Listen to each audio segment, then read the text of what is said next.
50 ವರ್ಷ ಕಾಂಗ್ರೆಸ್ನಲ್ಲಿ ಹುಟ್ಟಿ ಕಾಂಗ್ರೆಸ್ನಲ್ಲಿ ಸಾಯ್ತೀನಿ ಅನ್ನೋನಿಗೆ ನೀವು ಪ್ರಶ್ನೆ ಮಾಡ್ತೀರಿ. ನಿಮ್ಮ ಮನೆಯಾಗ ಎಷ್ಟೆಷ್ಟು ಮಂದಿ ಯಾರಪ್ಪ ತೆಗೆದ ಕಕ್ಕ ಹಾಕೋರಿ? ನಮ್ಮ ಮನೆಯಾಗ ಎಷ್ಟು ಮಂದಿ ಎಷ್ಟು ಪಕ್ಷ ತೋರಿಸ್ಬಾರಿ ಕಾಶಪ್ಪನ ಮಂತಂದಾಗ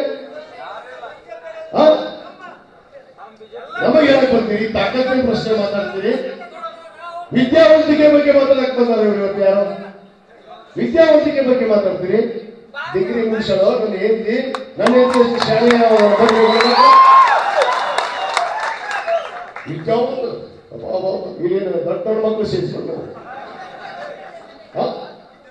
ಗೊತ್ತಿಲ್ಲ ಅಭಿವೃದ್ಧಿ ಮಾಡೋದು ನಮ್ಗೆ ಗೊತ್ತಿಲ್ಲ. ಅದಕ್ಕೆ 30,000 ಮಕ್ಕಳ ಕೆಲಸ ನಮ್ಮ ಮತಕ್ಷೇತ್ರದ ಜನತೆ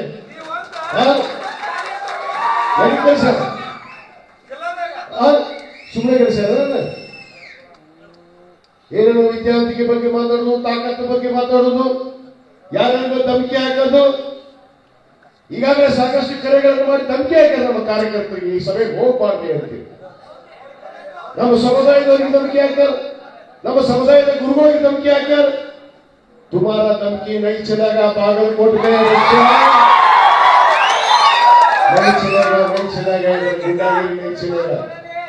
ಇಲ್ಲಿ ನಡೆಯೋದಿಲ್ಲ.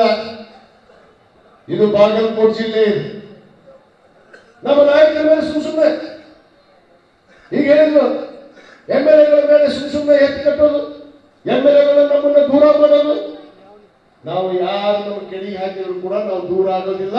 ನಮ್ಮ ಜಿಲ್ಲೆಯಲ್ಲಿ ನಾವೆಲ್ಲ ಒಗ್ಗಟ್ಟಾಗಿದ್ದೀವಿ ಅನ್ನೋದನ್ನು ನಾವು ತೋರಿಸ್ತೀವಿ.